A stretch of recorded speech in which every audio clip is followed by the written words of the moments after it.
Hey, what's up guys? This is Mirror Image. Welcome back to Reborn Reality. Today I'm going to be sharing another build with you guys, although it will not be for the Mesmer class, sadly. I do play other professions, and even though the Mesmer is the one that I feel that I play the best and the one that I understand the most, I do play other professions and I do have pretty decent builds for them. As you can see, I have a level 80 Thief, a Engineer that I recently started, it's only level 37, and my Warrior. And as I do a lot of fractals and a lot of dungeons, the warrior class is something that I've been using a lot more lately because they nerfed the warrior's damage slightly but increased their survivability by a lot more. And so doing things like fractals is quite easy on a warrior class, even in the higher levels. As you can see right now, my health is at 29,000 and I have a good deal of armor. 3,200, almost 3,300 actually. The build that I'm going to be using relies on healing signet and shouts, and they actually buffed healing signet so that it is probably, in my opinion, the best heal that you can use as far as just sustaining your health. Some of the other ones have different benefits to them. For example, healing surge will give you adrenaline, heal you more if your adrenaline level is higher. And then of course you have mending, which will remove the conditions. But the reason I'm using healing signet is because this build focuses a lot on keeping your regeneration up. If you couple the regeneration that you get with this build with the healing signet and as well as adrenal healing, it'll be very hard to take you down. Plus you have 3 shouts, and I'll show you why you have the shouts. A lot of people do use shouts to heal, and I'll show you the trait for that. But combined with all of those, this is a build that will do decent damage and have tons of survivability and provide good party support. So it's really great for fractals, and now that you can't just farm COF on a Berserker Warrior because you could do COF Path 1 once and really reap the rewards only one time per day, now you have to do other dungeons, and when you get with pug groups, it can really suck if none of them are good, and it happens sometimes. So running a build that you can sort of keep yourself alive and keep your party members alive is really helpful and will actually probably save you time as opposed to just running full berserkers and pressing your greatsword 100 blade skill. So first thing we're going to look at is the gear. I have full soldier's armor with soldier's amulets, or sorry, soldier runes. Now basically the soldier armor will give you power, toughness, and vitality. I think the easiest way to get soldier's armor is to do AC.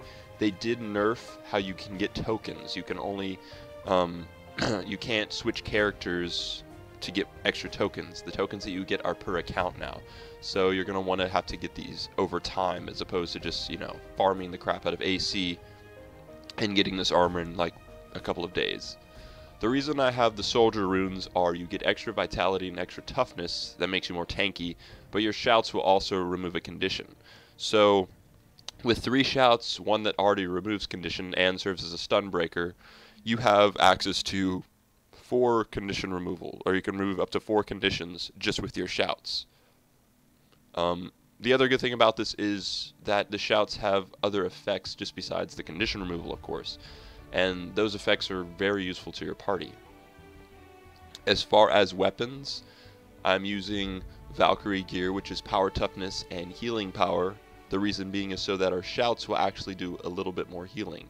The healing power in this build is 641. I have the same thing on my greatsword. Now the sigil that I have on the longbow that I use is 30% chance on critical to heal nearby allies. It's superior sigil of water. You can go with a different one. The superior sigil of water is kind of weak. They don't really have a lot of good options to boost your healing power though. There's one that will stack your healing power, but we want to have bloodlust on our greatsword because since this build isn't as strong as a berserker build, you want to have another source of increasing your power. And since you are a tanky, once you get those 25 stacks of bloodlust, you can usually keep it throughout the whole dungeon or throughout the whole fractals unless you mess up. So that covers the weapons and the armor. As far as trinkets go, I have the upgraded fractal capacitor with power, toughness, vitality. Of course, 10 agony resistance on that.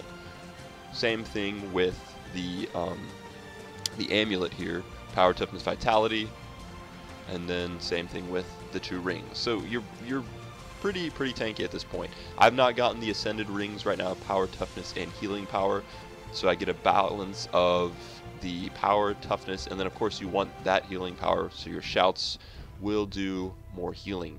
And those are group heals, by the way. They're AoE heals. They have the range of whatever your shouts have, and so that's why I have some stuff that has healing power on it. Underwater weapons, I just keep my berserker ones on, and make sure that if you want to have the effect of the soldier runes, that you also include that on your breather. Otherwise, when you go underwater, it won't count you as having 6 of the soldier runes, and you won't be removing conditions underwater. So make sure that you put that on your breather. Now, as far as the distribution of our traits, we want 30 in defense, 30 in tactics, and 10 in discipline. I'm going to go over each of these, including the minor traits, as they do contribute greatly to the build. Thick Skin is the first one that we pick up with 5 points in defense. It gives us extra armor while health is above 90%, so that's making you even more tanky. Dogged Marsh, this is basically a great way to gain a source of regeneration while also reducing the effects of certain conditions that would otherwise slow you down, and it's going to be useful when you're using something like the greatsword and you're trying to get to a mob of enemies.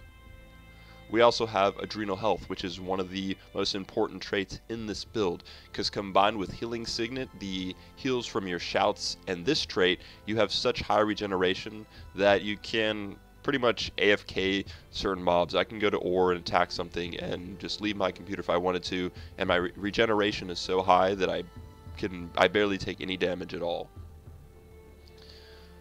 For this master trait, the reason I have it is because you get a lot of adrenaline with this build. I'll show you why in a minute, but whenever you spend your adrenaline, you basically lose a condition for every bar spent, so that's up to 3 more conditions removed.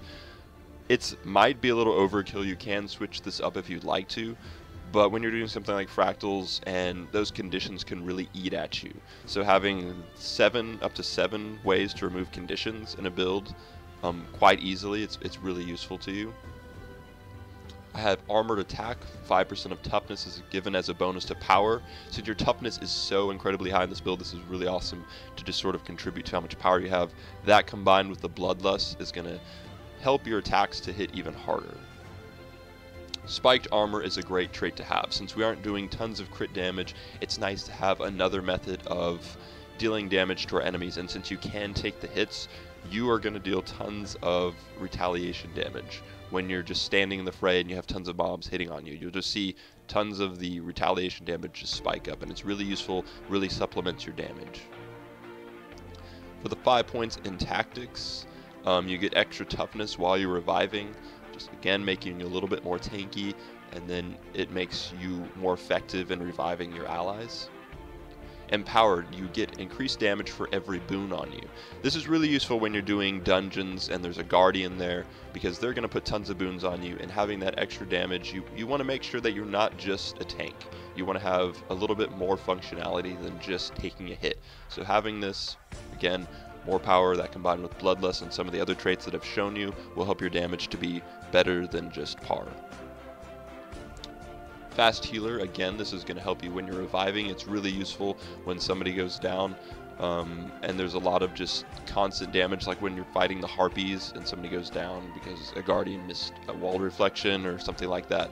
This is going to help you get them up and sort of beat the DPS that's incoming. Lung capacity, your shouts sorry, are going to recharge 20% faster. As you can see, we have 3 shouts for our utility skills, so that's going to make all of the cooldowns on them much less. So as you can see, 20 seconds, and 24 seconds. Great trait. Almost required for this build, actually. Reviver's Might. Grant might to nearby allies when you revive someone. Once again, reviving. You're very good at it as a warrior. And then you're also getting mites that'll, of course, increase the damage of your party members. It's sort of a weird trait because, you know, it's not really helping the guy that you're reviving. I think it's a little odd, but we need 30 points in tactics anyways, so that's just a little bonus. Vigorous Shouts. Our shouts heal. This is really one of the core things of the build. You aren't going to be using your healing signet to heal yourself very much unless it's an emergency, because all of the regeneration that we have will sort of nullify any conditions that we have, like burn, poisons, and bleeds, unless of course you have like 25 stacks of bleeds. But in that case, we have our shouts to remove those conditions, and then they heal us. So you should be able to just use your shouts as a source of healing, the regeneration from your signet, the adrenal heals, and then of course just regeneration in general should keep you alive. The 5 points in discipline gives you versatile rage, gain 5 strikes of adrenaline on weapon swap. Now this is one of the methods that you can quickly gain adrenaline, and it's really useful because you want to be able to purge conditions with your burst skills. So this is how you, one of the ways that you gain lots of adrenaline. The second way is that we have inspiring shouts. Gain adrenaline when you use a shout. Now if you notice the adrenaline bar here, you gain pretty much like a full bar of adrenaline when you use your shouts. So you can actually get full adrenaline by using your 3 shouts. You don't want to use the shouts just to gain the adrenaline, but it just helps synergize with the build. Not only is the burst skill really useful with the longbow and fractals because you cause burning, and it provides the warrior's only combo field, and it's a pretty good combo field actually, but it also just synergizes well with the build because the shouts have so many different functions in this, and it really gives you the option on how to use them. I love builds where you do more than just deal tons of damage or take tons of hits. You want something where you can actually kind of change your playstyle in the middle of the dungeon and still be effective and be able to counter any situation that you face. So that covers the build for its entirety. Your elite skill is really up to you. Sometimes I'll take battle standard if I think my allies are going to go down. Otherwise, I just like to have signet of rage for the extra damage. Swiftness is also really useful in maneuvering in some of those fractals and keeping out of range of some of the boss's bigger hits. So that covers the build. I want to try to feature gameplay for this one. I'll probably show some of AC or some of fractals. The group that I normally run with hasn't really disbanded, but they're all sort of taking a break from the game. So I really want to get footage of a good group if I actually put it up there. So that covers the build. I'll try to get some footage for a future video. And remember, guys, to keep it real in reality. And I will be posting new stuff for the mesmer, so don't freak out about that. And maybe some of my builds for the other classes as I get more accustomed to them or feel that I have a build that can help contribute to the pool of knowledge. Thank you again for watching, and have a good one.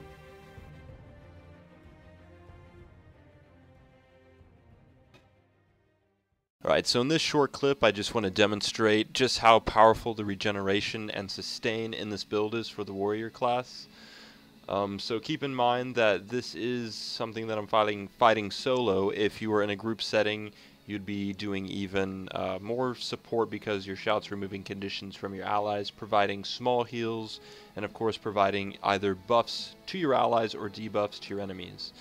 So, but here we're just going to engage this veteran risen giant.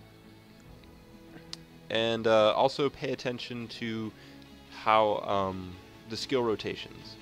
You usually want to start off with your greatsword, just because that's going to give you the most DPS and help you build your adrenaline level the quickest.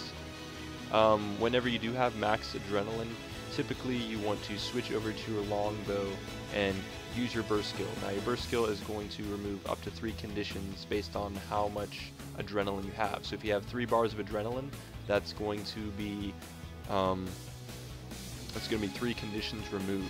Now as you can see here, I have quite a bit of enemies engaged, but my regeneration is just so strong, it's not really doing much to me.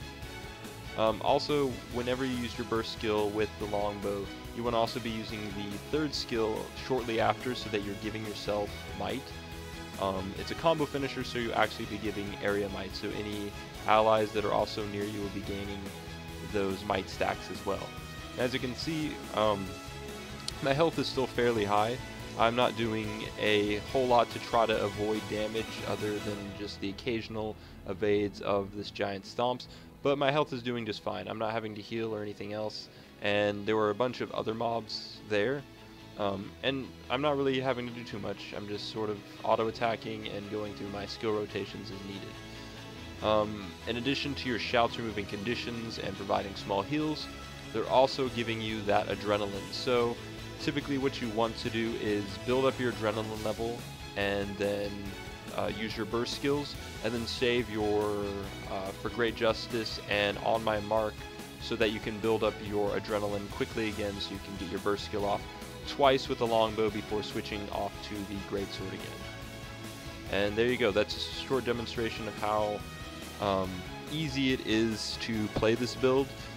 Like I said, it's not something I'd recommend using to solo anything or anything like that. It's just really good for team fights when you're doing dungeons. I've used it a ton of fractals. It keeps you alive, it keeps your teammates alive, and that's ultimately the goal when you're doing some of the harder content in the game. I hope you enjoyed this build, and that's all for today. Keep it real in reality.